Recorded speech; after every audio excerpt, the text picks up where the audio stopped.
Do you have the gift of gab and like talking about interesting topics? Are you often called opinionated by your friends and family? Then come to Anchor where you can be all of the above and get paid for it. Along with being one of the easiest systems to create contact with, Anchor supplies everything you need and can be used from your smartphone or computer. They even distribute your content for you so that you can be heard on Spotify, Apple Podcasts, Google Podcasts, and more. Just download the Anchor app or go to Anchor FM to get started.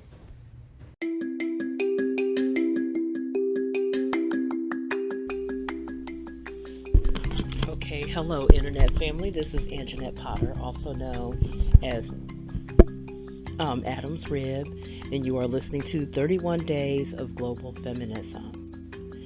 So,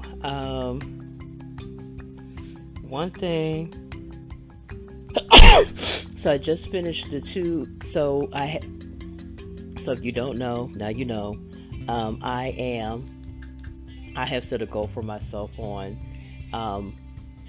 recording and submitting two podcasts a day on different topics. I'm getting my podcast calendar together so that I can get this thing up and running and get it doing what it's supposed to do.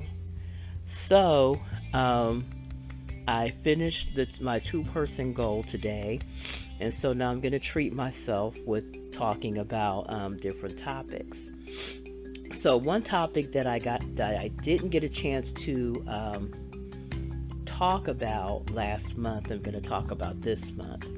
So you could say for me, February and March are kind of a go for all women's thing, because I get a chance to talk about Black feminism in February, and then I get to go global in March.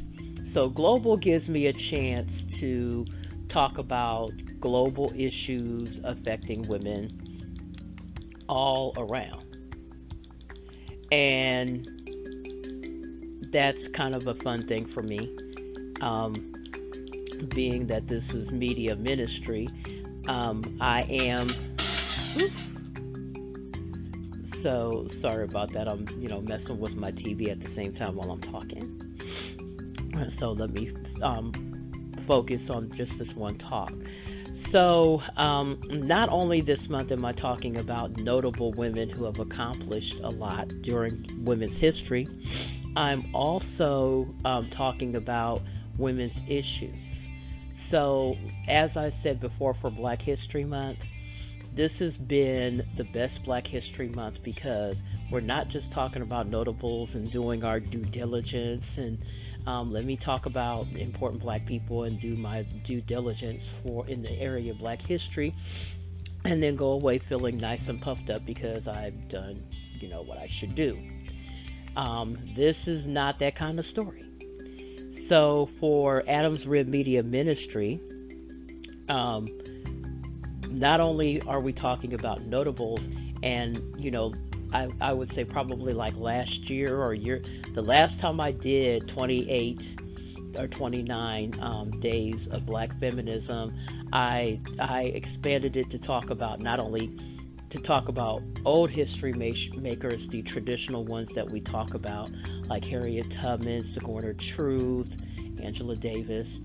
I kind of went all across the board, where I not only talked about first wave feminism, but I also talked about second wave, and I also introduced our sisters, some of our younger sisters, from third and fourth wave feminism.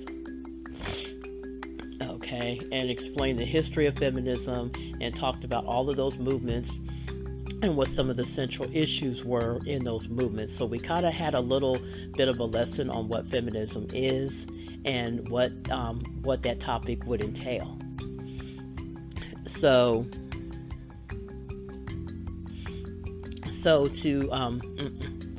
to talk about that, now, each year I like to expand.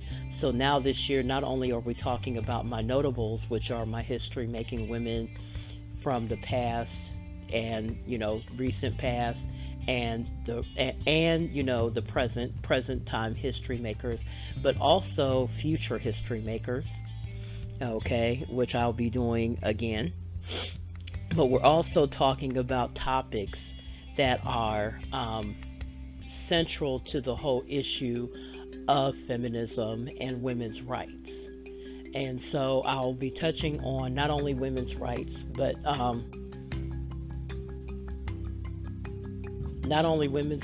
also human rights, which also is inclusive of women's rights. So the topic I want to talk about right now is Black feminism. So for people who wonder what Black feminism and to go global, I'll also talk about African feminism. Because like I said, this is 31 days of global feminism. So we're not only talking about the rights of us over here, but we're also talking about, so when we say global, we're also talking about feminism around the globe. Now, let me say this: Black feminism in during Black History Month, for me, has always been inclusive of African feminists and feminists of African descent all around the globe. So that's always been global. So the whole Black thing has always been global for me. But also, when we're talking about global feminism, since we're in March and we're talking about Women's History Month, we're also talking about global feminism too. So these are the 2 months that I get to really use my platform to expound on things pertaining to women. So Black feminism is a philosophy that centers on the idea that Black women are inherently valuable, that Black women's liberation is a necessary, not as an adjunct to someone else's, but because our need as human persons for autonomy. Black feminist theory, which I will talk about, contends that Black women have an acute understanding of the negative impacts of sexism, racism, and class discrimination. Therefore, race, gender, and class discrimination are all aspects of the same system of hierarchy, which Bell Hooks, who we lost earlier this year, calls the empirical white supremacist capital patriarchy. Due to their interdependence, they combine to create something more than experiencing racism and sexism independently. The experience of being a Black woman then cannot be grasped in terms of being Black or being a woman, but must be illuminated via intersectionality. So I had talked about intersectionality about maybe a year or two ago for one of my other times when I did this yearly thing, and I went into intersectionality and what it entails. I also did a notable on the woman who coined intersectionality, and that was legal scholar Kimberly Crenshaw in 1989. Intersectionality indicates that each identity, being Black and being female, should be considered both independently and for their interacting effect, in which intersecting identities deepen and reinforce each other, and potentially lead to aggravated forms of inequality. So on the last podcast, I talked about Black Like Me, the book of the month for February, and I talked about the section where the guy admitted to a man who he thought was Black but actually was white, that the women who work for him, the Black women who work for him, also are trading sexual favors for that work. So they work for him, and he basically was kind of throwing it in his face because he thought he was talking to a Black man. He openly admitted to this Black man that, yeah, this is what he does. And if they work for me and they can't do anything about it legally, they have no rights legally. And think about what that says about this man, that how powerful do you have to feel to think that it's okay to say to someone who is of the same race as the women that you're oppressing that, yeah, I hit it, and some of it wasn't consensual. Ain't nothing they can do about it. And I want you to keep that in mind. I was just looking at Fox Soul, and they were talking about the whole issue, which I still am on the side of the Ukraine people. I'm not supporting Russia in this because I don't think they're right, and they would be just as wrong even if what I'm about to say wasn't occurring.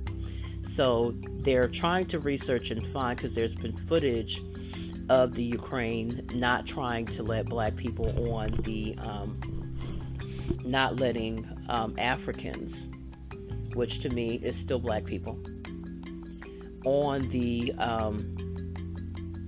transportation that they are using to get the women and children out of the area so that they can be safe. Because, even though Russia lied, and yes, they did lie, they lied and they said that, none of this is affecting civilians. We're not bothering civilians, but there's all this footage of civilians' property being destroyed.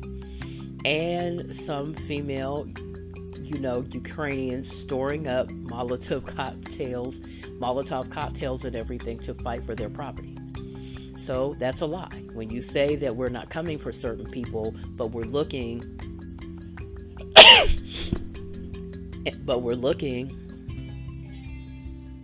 and it's evidenced by the way the area looks that you have attacked civilians. So, no, we're not listening to your lies. I support every effort to sanction, economic sanctions, and everything else that are going on against Russia to make them stop what they're doing, because it's not right, and it would be just as wrong even if the Ukrainians weren't. It's like we got to deal with this bigger issue first, then deal with the whole issue of racism in the Ukraine. And it's horrible because, as I said before, people say that black people make everything about race, but it's really not black people who make everything about race. It's racist white people who make everything about race. Because if there were no racism being practiced against us, we would have no reason to have to call it out. So, a black feminist lens in the United States was first employed by black women to make sense of how white supremacy and patriarchy interacted to inform the particular experiences of enslaved black women. So, black activists and intellectuals formed organizations such as the National Organization of Colored Women, or NACW.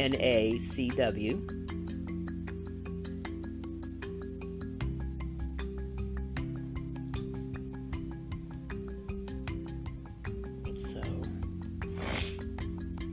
once again, I have another topic that I can go. She's not the one that I can go into. Okay. And the National Council of Negro Women.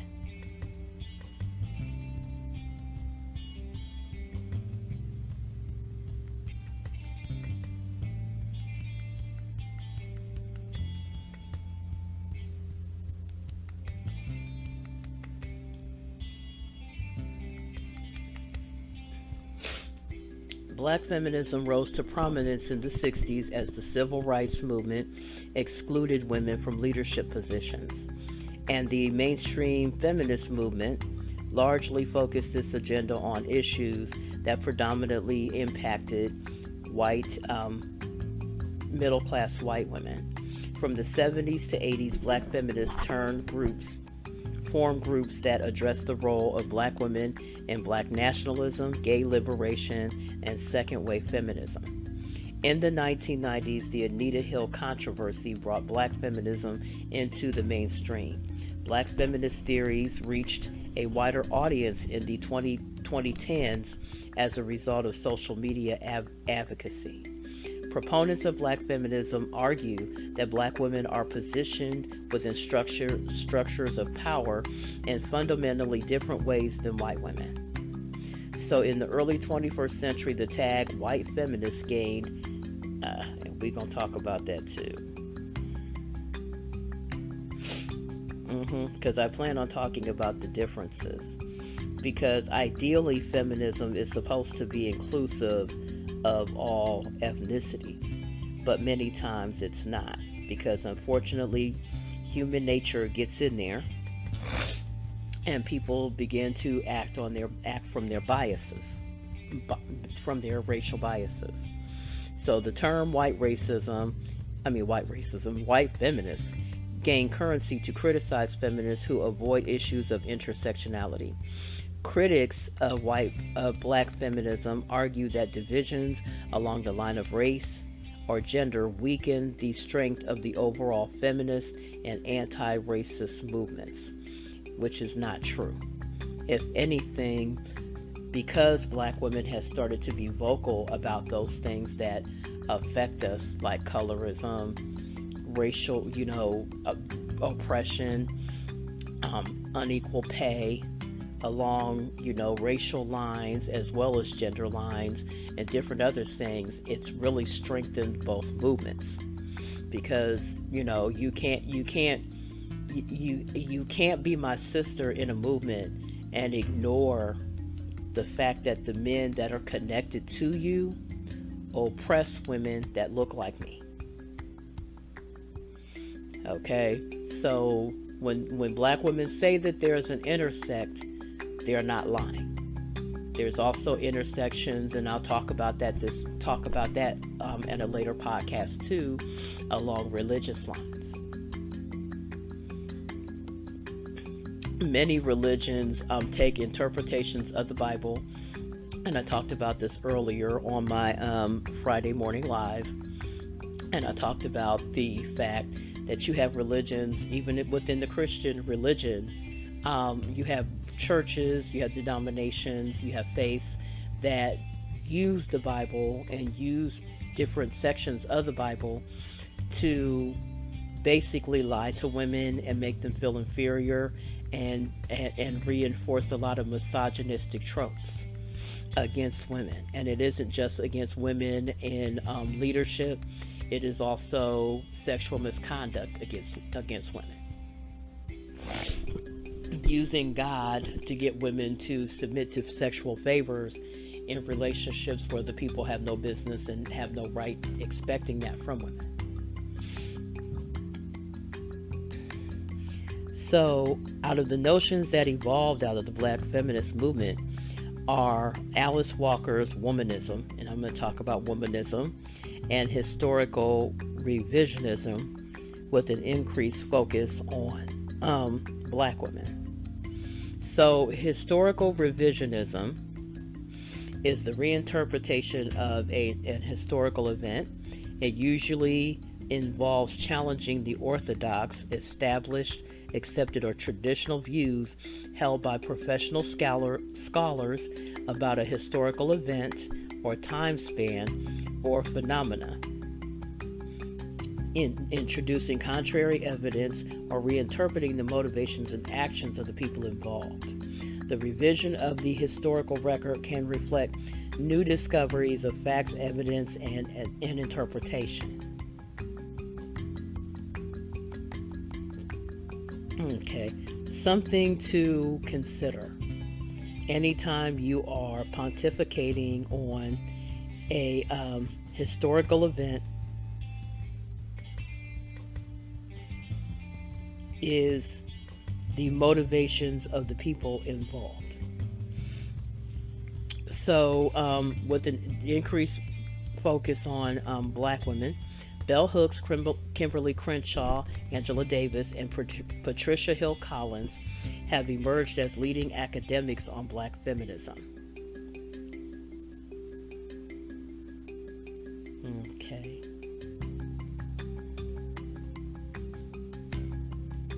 Found another notable.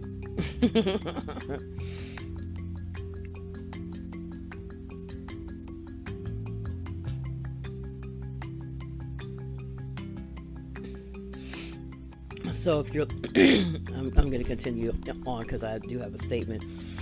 Have emerged as black celebrities have encouraged mainstream discussions of black feminism. So the early history of black feminism. Slavery is the seedback of black feminism. This particular institution has seen the historic differentiation of amongst black women and other feminist women in the world being the primary dominating differentiation between black women and all women who identify outside of the black or African diaspora. The ideology of chattel within the ethnics of slavery and U.S. laws includes black women and their bodies, which were controlled and experienced gender violence as well as rape. Slave humanity was considered black humanity within the grand scheme of U.S. laws regarding black lives. Black women did not have an identity in or outside of slavery as a result of patriarchy and racism, as the two ills ultimately created a space and community to come known as black feminism. Black women were considered property and not people, and they were the least. The canon of black life during antebellum America would ultimately craft the minds of white women who would become feminists. Sorry about that. Who would become feminists, as the organizational behavior of the institution of slavery includes racism and classism, which is a part of the roots and social foundation of some white feminists as a result of their white heritage. Intersectionality is embedded within the tapestry of feminist thought, as it is here where black women and black men come to a point in 1869 after being exposed to feminism within the women's suffrage movement. The sons and daughters of slavery include those who would give birth to the concept and contextualism of black feminism, which challenged the women's suffrage movement. Perhaps the most historic response of an abolitionist within the women's suffrage movement creates the notion that Frederick Douglass is the first black feminist to create agency for the concept of black feminism during the women's suffrage movement of 1869. Although Western civilization and ideologies such as the term coon and nigger, the N-word, created a different world in the United States of America for West African descendants. The first true wave of feminism embodied ideas against all black humanity. Douglass felt this wave, developing a state of mind and a strong resistance to white power and white feminism within his leadership for black equality. Black Lives Matter to Frederick Douglass, and within all of his public works and history, he labored in travail for black humanity and freedom. The malaise of white thought and the white supremacy gave birth to the daughters of racism, who were part of the women's suffrage movement of 1869. Douglass was a son of liberation, and some who demonstrated black power by way of advocacy for black women within the women's suffrage movement. It was within this movement that a charlatan of equality by the name of Elizabeth Cady Stanton delivered a speech that presented black women as inhumane. So this is one of the reasons why people are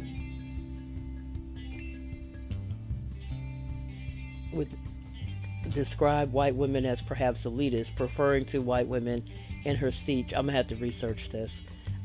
This is one of the reasons why professors and different people don't want you really using Wikipedia in your papers, because anybody can get up in here and start writing stuff. So let me see here. And intentionally describe black women as daughters of Sambo and black, Lord have mercy, and black boot. Appalled and disdained. So we gonna look at Miss Elizabeth. So Miss Katie Stanton is going to be someone that I research a little bit later.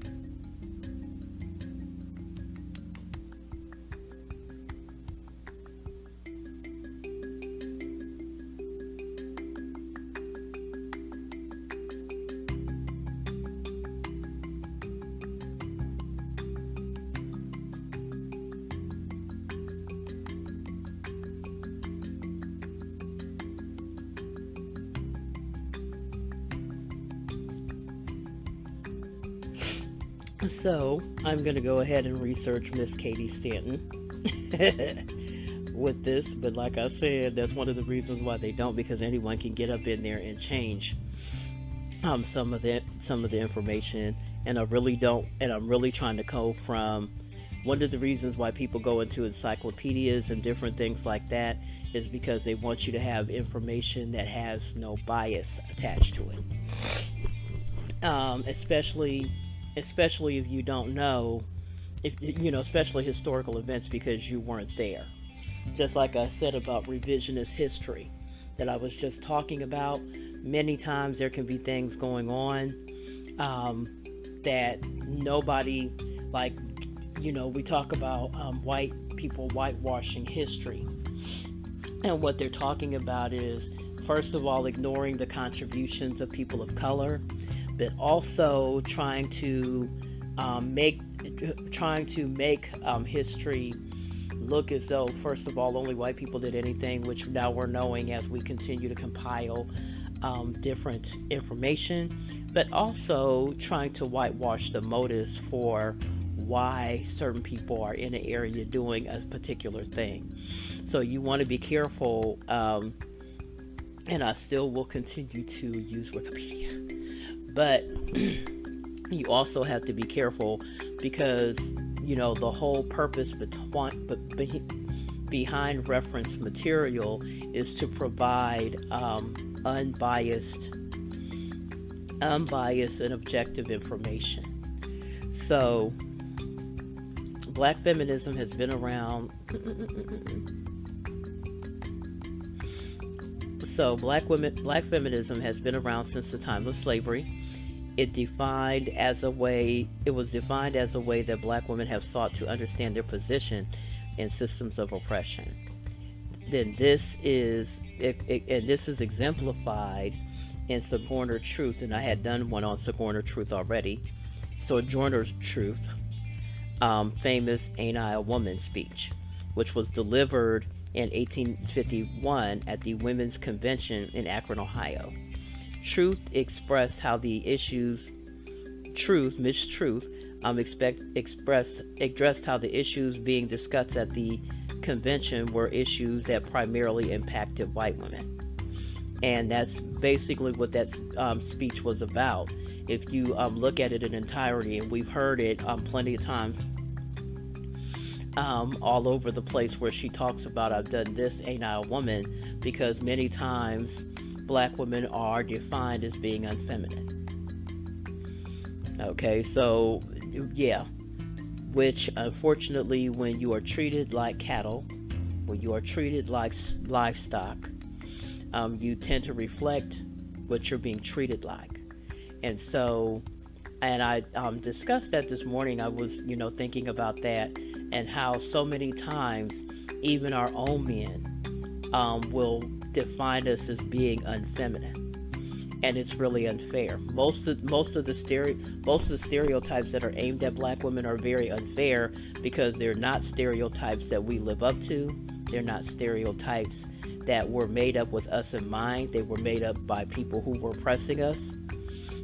So we have to be very careful, internalizing things about your own people. The book, A Voice from the South, which was written by Anna Julia Cooper, has been credited as one of the first pieces of literature that expresses a black feminist perspective. Okay. I'm trying to remember if I've talked about Anna Julia before.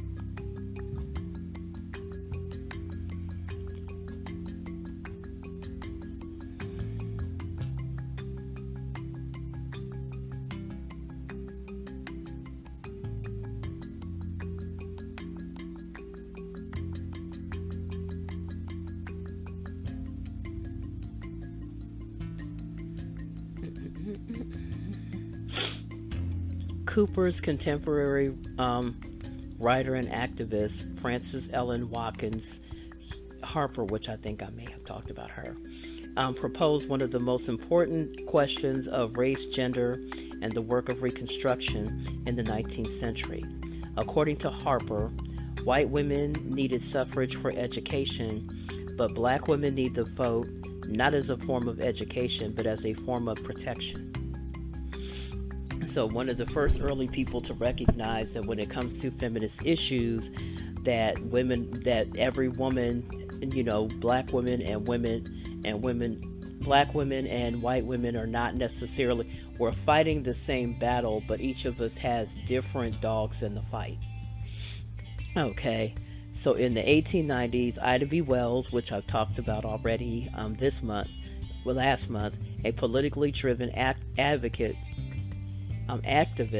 became famous for seeking to find the truth about the lynching of black men, a subject many white feminists avoided.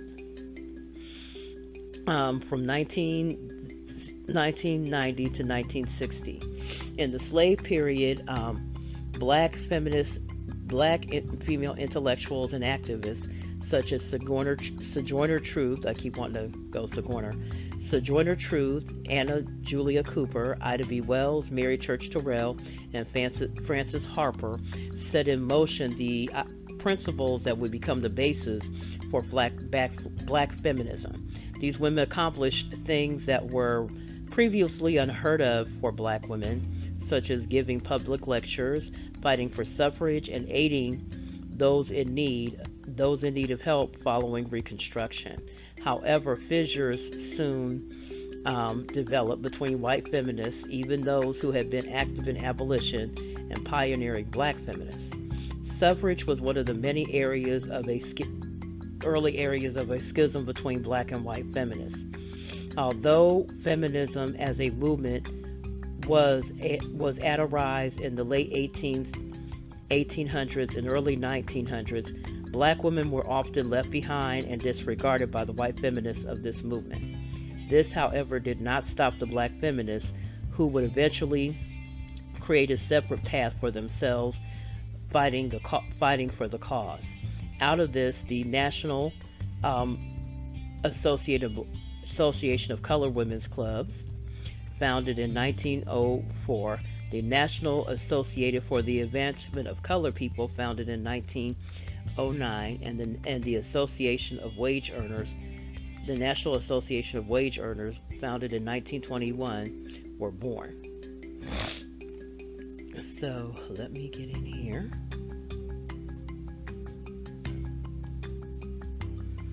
And we can discuss the NAACP's involvement. Because some of the stuff that I've been looking at, credits them, and other stuff talks about I think it depends on what man from the movement you are referring to. Let me put it that way. Because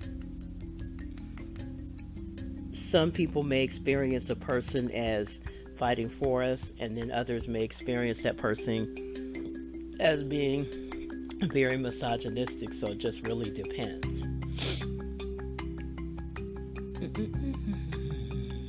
And if I can find the National Association of Wage Earners. So black writers of the early 1900s who undertook feminist themes included educator and activist Mary Church Terrell and Zora Neale Hurston. So in her autobiography, A Colored Woman in a White World, Terrell chronicled her experiences with both racism and sexism. Ms. Hurston's substantial number of published works include the novel Their Eyes Were Watching God. So many of you remember Their Eyes Were Watching God. It was a made-for-TV movie based on a book by Miss Neale Hurston, and Halle Berry played the character of Janie. So it was a really good movie. It's also a really good book. And I remember reading the book before I got a chance to see the movie. So Miss Hurston is going to get a mention this month. So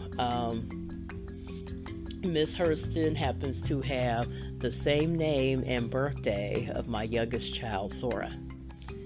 And I was like, when I named her, I never even knew that they had the same birthday. I was like, they have the same birthday? I'm like, how prophetic. So throughout the decades between the passage of the 19th Amendment of the United States Constitution and the 60s were not included amongst the wave periods of feminism. This was a particular important moment in the development of black feminist activism. During this period, a few radical black activists joined the Communist Party or focused on union activism. Although they did not all identify as feminists, their theorizing included important works that are the foundation for theories of intersectionality, integrating race, gender, and class. In 1940, for example, Esther V. Cooper, married name Esther Cooper Jackson, I know. So, as I keep doing my research and which is the wonderful thing about me doing this, as I continue to keep doing my research, I continue to keep coming across more people that I want to mention.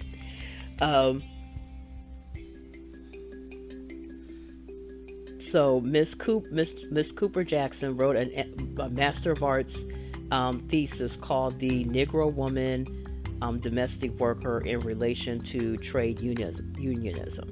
In 1949, Claudia Jones wrote "An End to the Neglect of the Problems of the Negro Woman." So we gonna, look her up too, like Lord.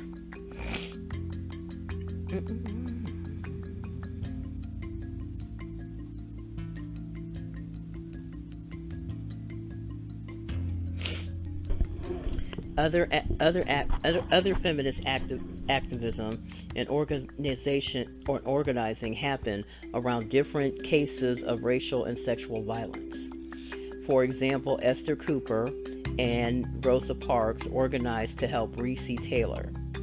In 1944, Taylor was the victim of a gang rape. Parks and Cooper attempted to bring the culprits to justice. Black feminist activists focused on other similar cases, such as the 1949 arrest and then death sentence issued to Rosalie Ingram, a victim of sexual violence. Defenders of Ingram included the now famous black feminist Mary Church Terrell.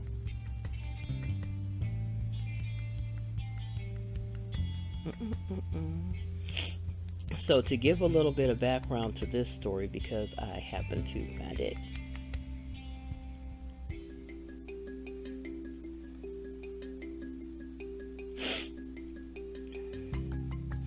So Miss Rosalie Ingram was a African American sharecropper and widowed mother of 12 who was at the center of one of the most explosive capital punishment cases in U.S. history.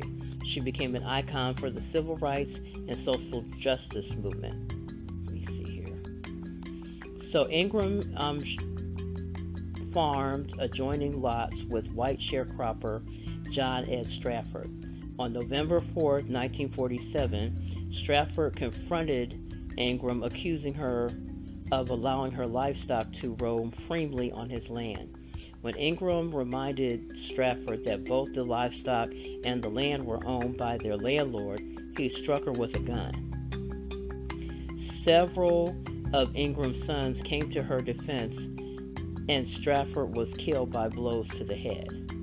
Ingram, along with 4 of her sons, Charles, 17, Wallace, 16, Sammy Lee, 14, and James, 12, were initially arrested, although James was later released.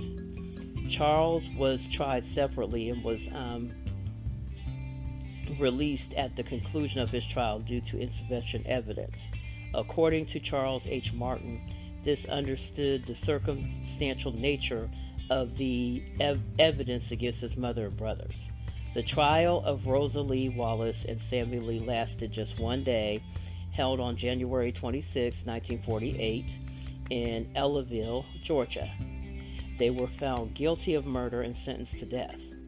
And a national outcry against the verdict resulted in the sentences being commuted to life sentences. Despite the death penalty being withdrawn, public outrage against the harshness of the commuted convictions continued. Okay, so if you want to read more on this story, it is listed in Wikipedia like most of my other sources.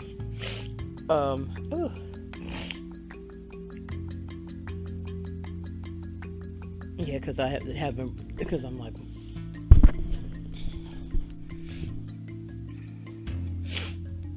but I will probably talk about this case on a later podcast. Defenders, and when we talked about Mary Church Terrell, who by this time was an octogenarian, meaning she was in her 80s. Despite often initiating protests, organizing, and fundraising events, communicating to the community, and formulating strategies, women in positions of leadership are often overlooked by historians covering the civil rights movement, which began in earnest in the 1950s. Many events, such as the Montgomery bus boycott, were made successful due to the women who distributed information.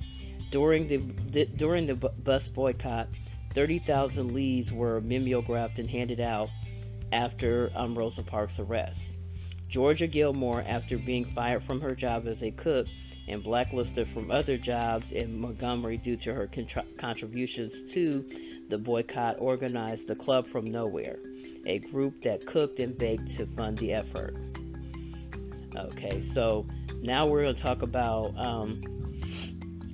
one of the decades that really saw a lot of intersection, and that is the civil rights movement, 1960s and 70s. So in the second half of the 20th century, black feminism as a political and social movement grew out of black women's feelings of discontent with both the civil rights movement and the feminist movement of the 60s and 70s.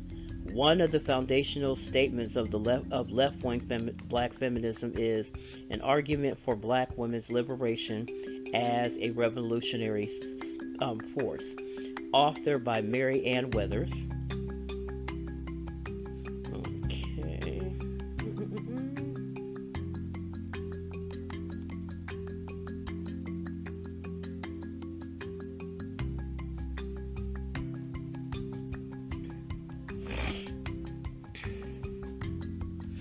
By Mary Ann Weathers, and published in February 1969 in Cecil 16's radical feminist magazine, No More Fun and Games, a journal of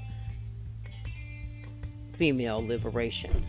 Weather states her belief that women's liberation should be considered as a strategy for an eventual tie-up with the whole revolutionary movement, consisting of women, men, and children. But she posts that women must start this thing rolling because, and this is a quote from her, all women suffer oppression, even white women, particularly poor white women, and especially Indian, Mexican, Puerto Rican, or Oriental, and Black American women, whose oppression is tripled by any of the above mentioned. But we do have female oppression in common. This means that we can begin to talk to other women with this common factor and start building links with them, and therefore build and transform the revolutionary force we are now beginning to amass. Not only did the civil rights movement primarily focus on the oppression of black men, but many black women faced severe sexism within civil rights groups, such as the Student Nonviolent Coordinating Committee, also known as SNCC.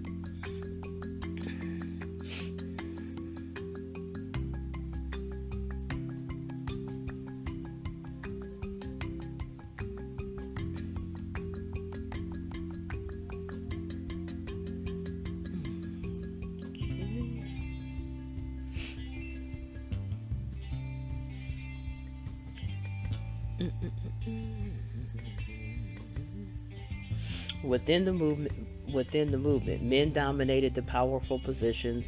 Black feminists did not want the movement to be the struggle only for black men's rights. They wanted women's rights to be incorporated too. I agree, 100%. Black feminists also felt they needed to have their own movement because the complaints of white feminists sometimes differed from their own and favored white women. In the 60s, SNCC was highly active and focused on achieving a social order of justice through peaceful tactics. SNCC was founded by Ella Baker. Told you, they just keep giving me more. I'm like, I should have looked up some of this stuff during last month. But since we're talking about global, which I highly agree with, so she will get a mention. Miss Baker was a member of the NAACP and the Southern Christian Leadership Council.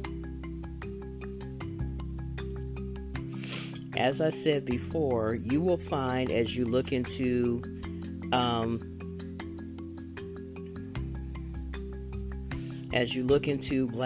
black feminism, that black women were well represented even during the civil rights movement.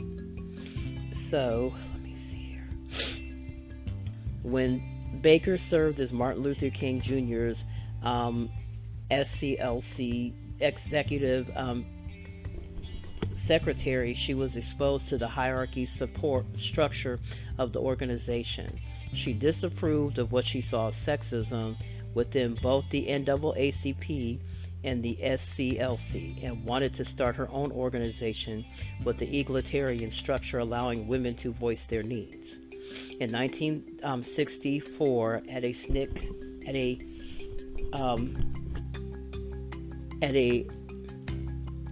let me see here. I'm wondering if that's SNCC and they just at an SNNC retreat in Waveland, Mississippi, the members discussed the role of women and addressed sexism that occurred within the group. A group of women in the SNCC who were later identified as white allies, Mary King and Casey Hayden. No.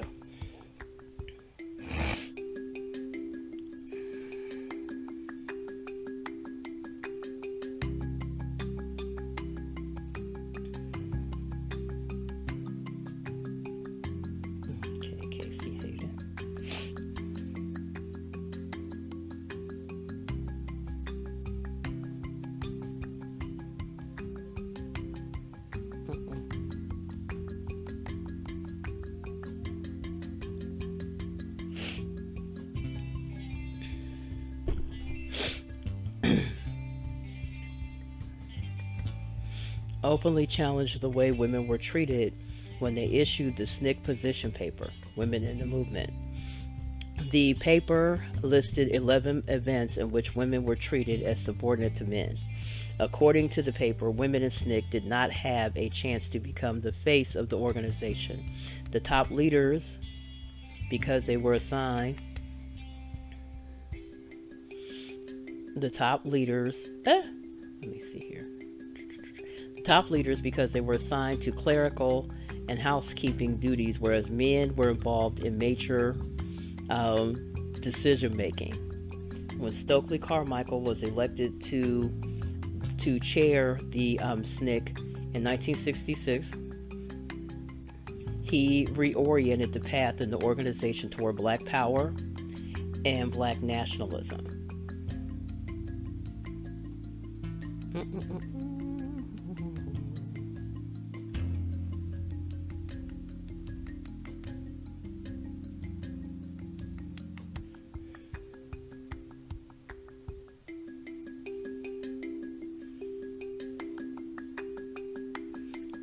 While it is often argued that black women in SNCC were significantly subjugated during the Carmichael era, Carmichael appointed several women to posts as project directors during his tenure as chair. By the later half of the 1960s, more women were in charge of SNCC projects than during the first half. Despite these improvements, the SNCC's leadership positions were occupied by men during the entirety of its existence, which ended in turmoil within a few years of Carmichael's resignation from the body in 1966. So the rest of this is available because I'm getting kind of time consuming, which is a topic that becomes very time consuming. So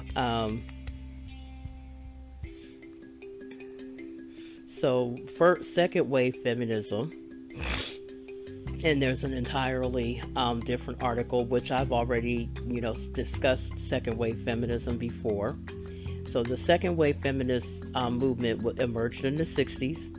Like I said, when you talk about second wave, that's when you think of Gloria Steinem and the iconic poster with her and Gabrielle Sidibe's aunt. I have to get her aunt. And the funny thing is she, when I started using my media ministry to talk about and celebrate these women, she was one of the first people that I did a podcast on. So second feminist movement emerged in the 60s, led by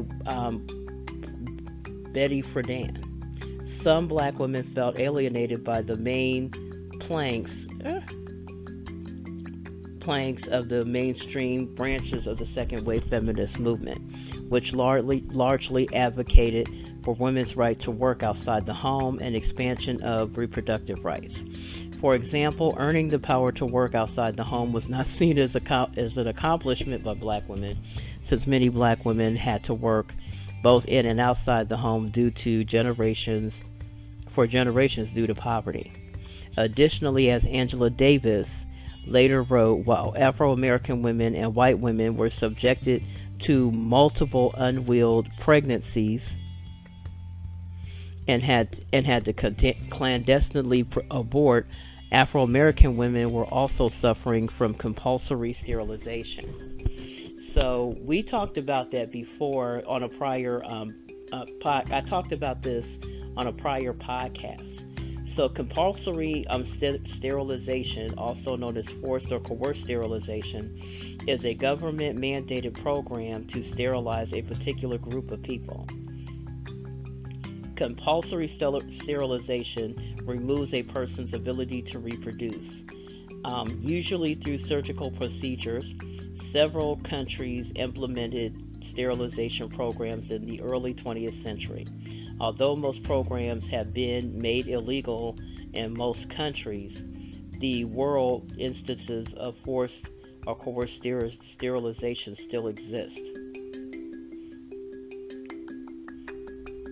And I'm going to go ahead and save this one too. And this was a practice that was done to black women without their permission a lot.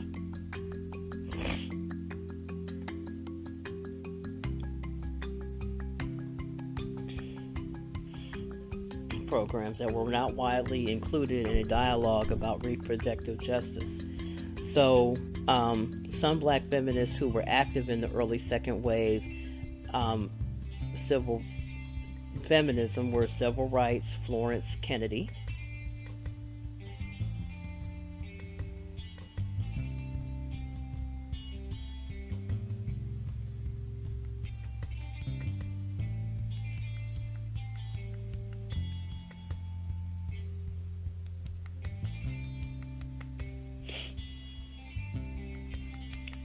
who co-authored one of the first books on abortion, 1971's Abortion's Wrap. Celestine Ware of New York's Stanton Anthony Brigade, and Patricia Robinson. These women tried to show the connections between racism and male dominance in society. Fighting against racism and sexism across the white-dominated second-wave feminist movement and male-dominated black power and black arts movement, women feminist groups, black feminist groups of artists such as Where We At, Black Women Artists Incorporated,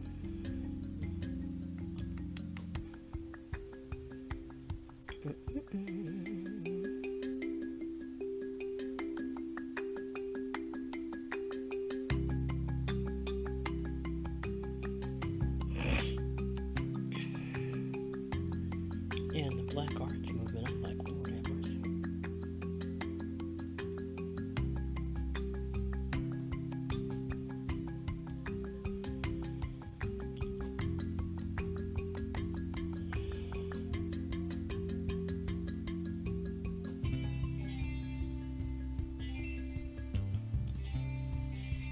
Were formed in the early 70s. The Where We're At group was formed by artists Vivian E. Brown and Faith Ringgold. During the summer of that year, the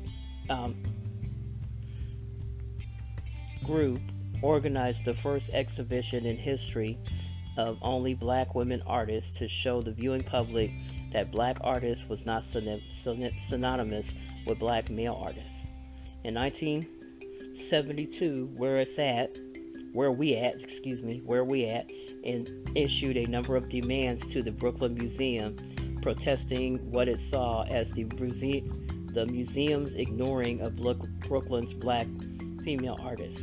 The demands brought forth changes, and years later, in 2017, the museum exhibit "We Wanted a Revolution: Black Radical Women, 1965 to 1985" celebrated the power of celebrated the work of black women artists who were part of the black arts and black power movements. And of course, now there's also information on black lesbianism, which we kind of covered under Kumbahi.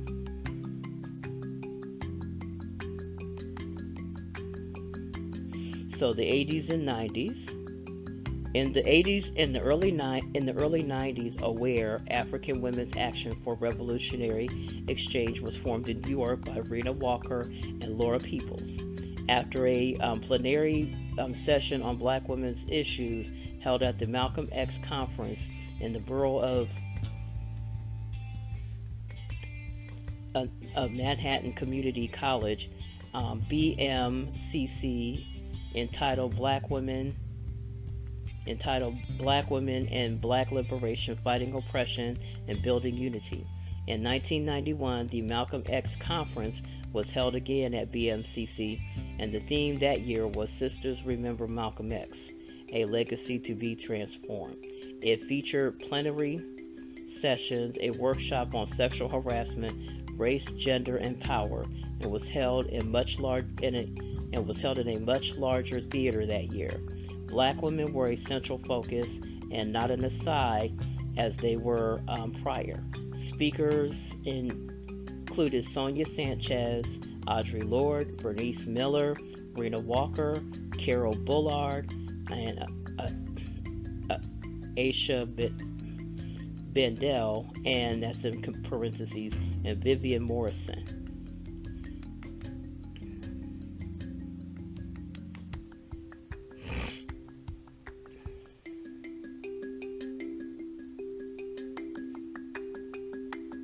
And if you've heard of Sonia Sanchez, I have read some of her works. She is an excellent poet, an author, and I highly recommend that you check out her work. She will be getting mentioned this month as well. At the same time, Rena Walker, along with the members of AWARE, also worked in coalition with American Women in Defense of Ourselves, formed by Barbara Rancy, to sign a full-page ad in the New York Times to stand in support of Anita Hill. So now we're getting to hip hop culture. Like I said, I'm gonna go ahead and read like the first couple paragraphs here with some of this stuff, because as you can see,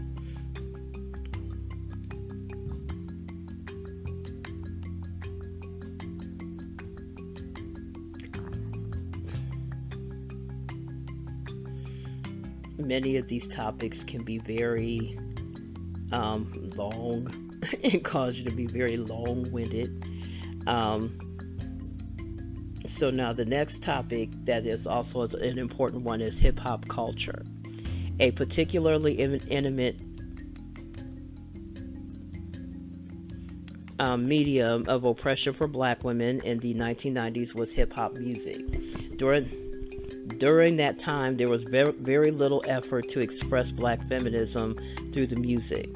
The New York hip-hop scene was mainly dominated by men in the 90s, and most producers were focused on rap superstars Notorious B.I.G.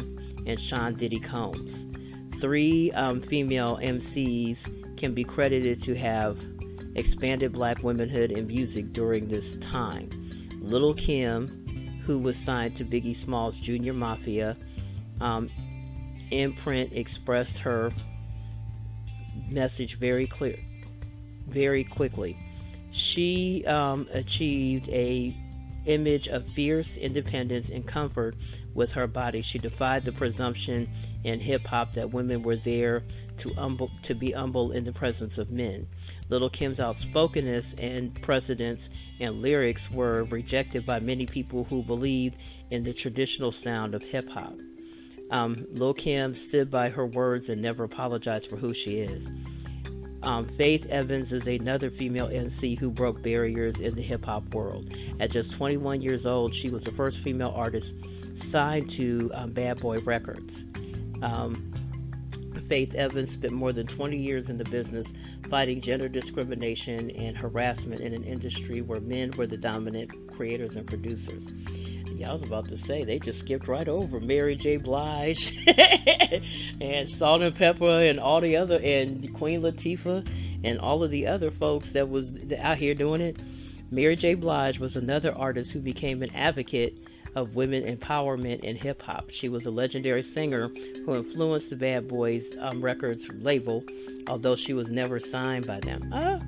Together, these women shared a sense of freedom in the music business that allowed them to bring women together across the world. So there's also I'm gonna do one on misogyny in hip hop and talk about that, and it's going to be a little bit more detailed. So in the 21st century, right before the new millennium, we have a term called third wave feminism. So third wave feminism claimed the need for more intersectionality in feminist activism and the inclusion of black and other ethnic minority women. Moreover, the advancement of technology fostered in the development of a new digital feminism. This online activism involved the use of Facebook, Twitter, Instagram, YouTube, Tumblr, and other forms of social media to discuss gender equality and social justice. According to Now, Toronto, so Now is the National Organization for Women, and they're going to get a mention from me. Okay.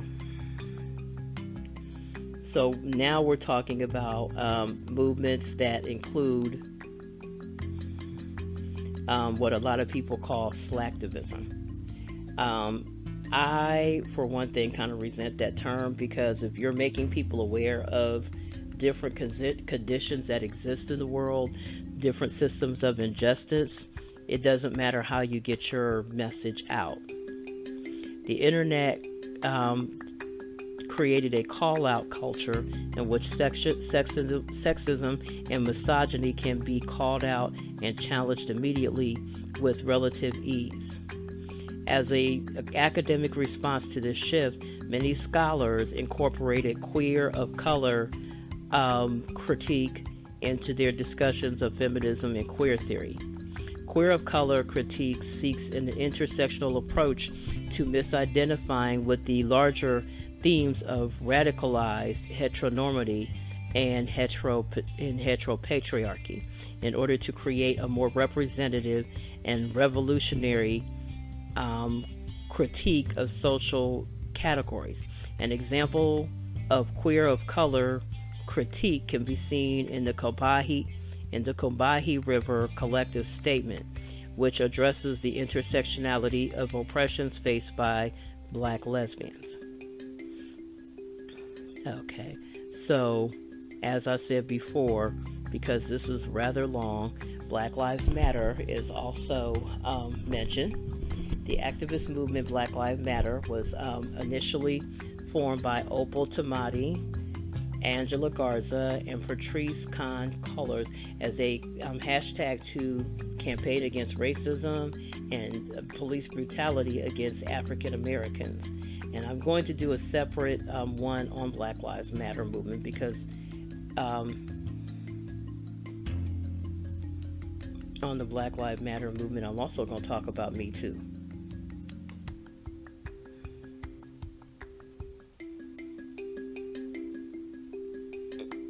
So I don't want to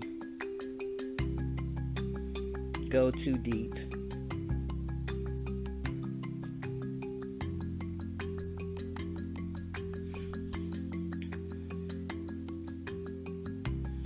Okay, so I'm going to go ahead. Let me see here. Is there any...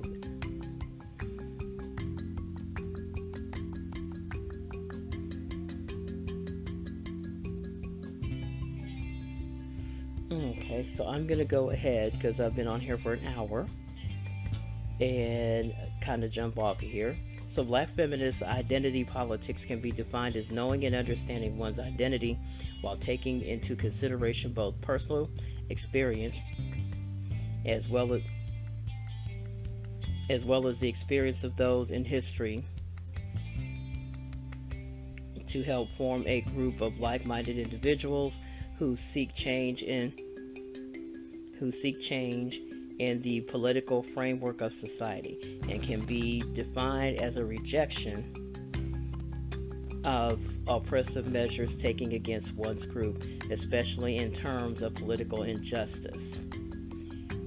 So I'm going to go ahead and kind of break off here and say,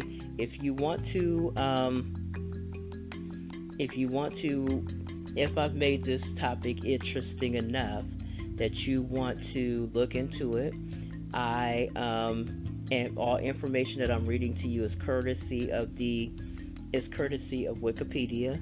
Now let me say this, just like I kind of demonstrated to you earlier, that Wikipedia is a very imperfect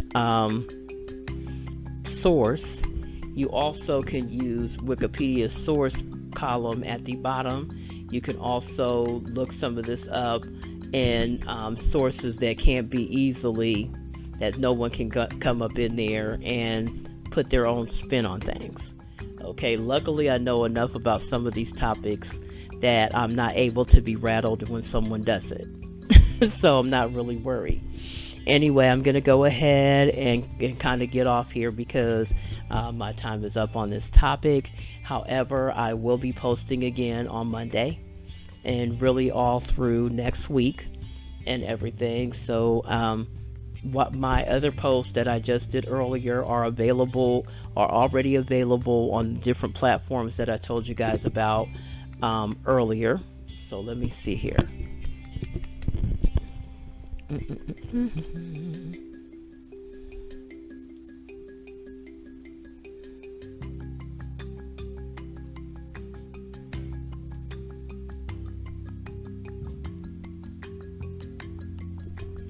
So let me look here.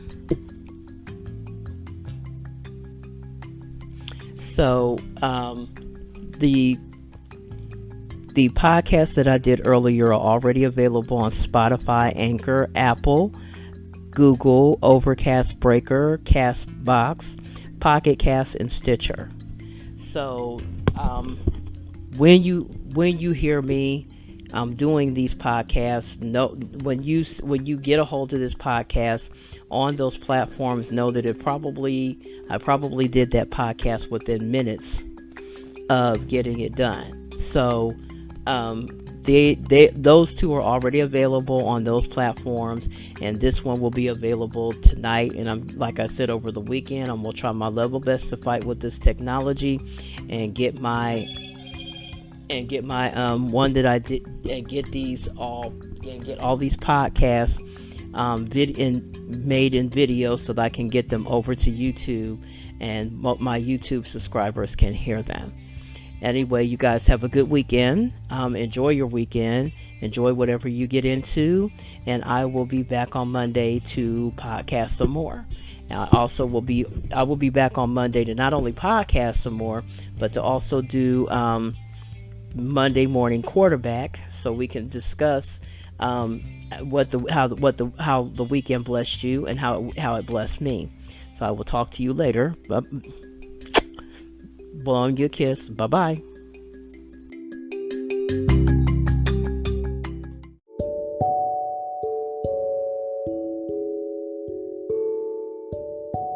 Hello, you have reached the message line for Adam's Rib Media Ministry. If you would like to give me a shout out, recommend some topics for discussion, or give an opinion about a topic I've already discussed, either on my blogs or here on my podcast, leave a message and I will get back to you as soon as possible. Have a blessed day. Bye-bye.